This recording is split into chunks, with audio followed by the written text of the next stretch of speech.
Porsche and VW, together at last. Mini is all, allow myself to spy on myself.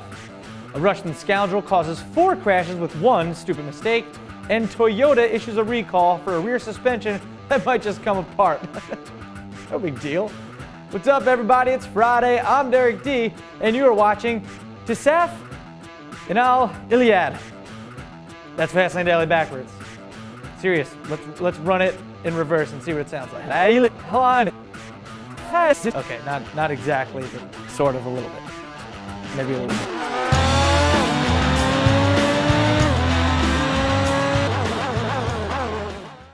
I don't know, some people call me one of the top builders. I guess I am, but I don't see any other way for me personally but to go after it every day. So that's what I do.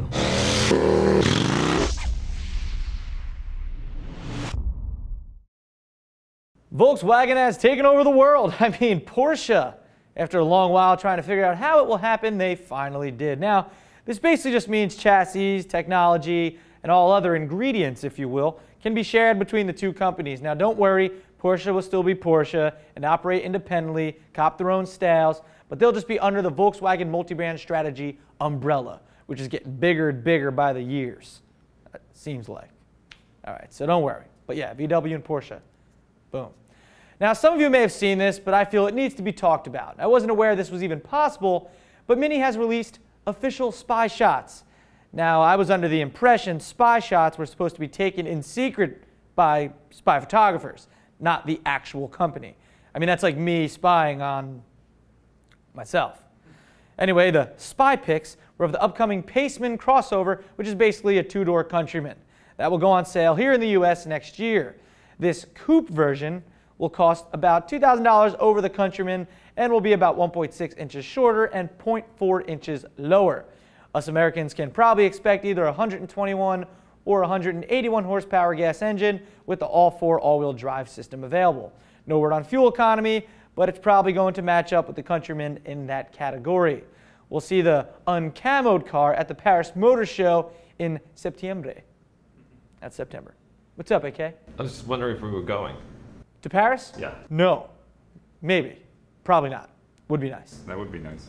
Anyway, it's funny how Mini loves adding man to the end of all their car names. I wonder if the designers were just hanging around like, this car would be good to go to the club, man. Oh, that's the name.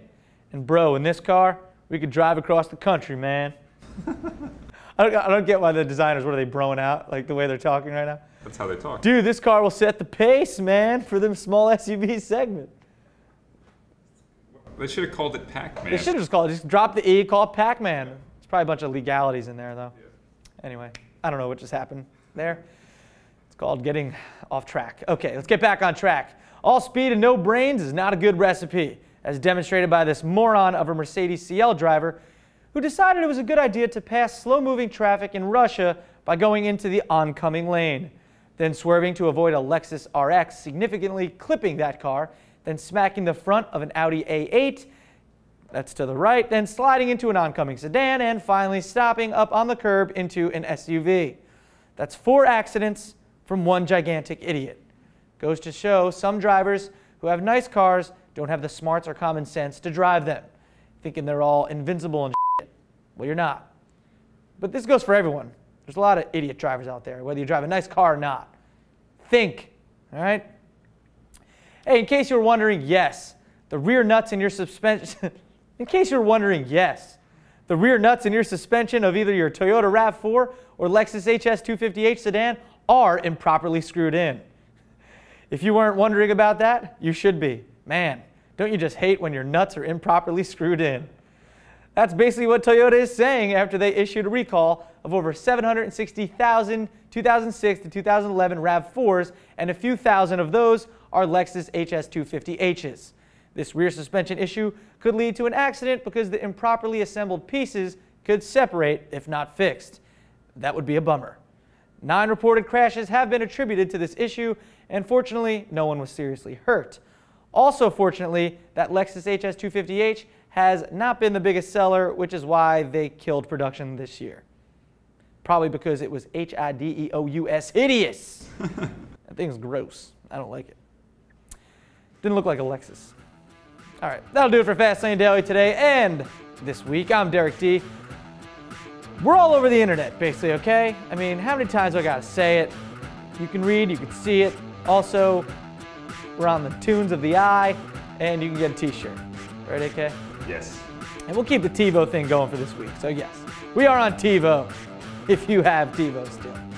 All right, what's up, AK? What do you want to say? Look like you want to say. Let's see what you were doing this weekend. I'm just hanging out, you know.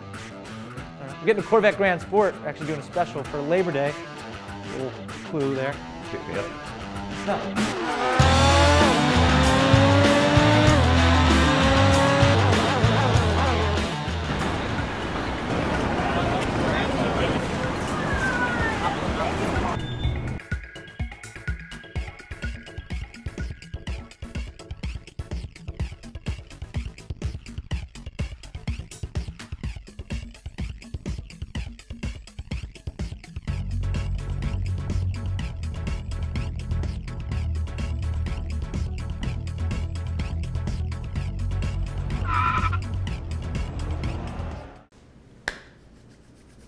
Remember Mr. Miyagi did this?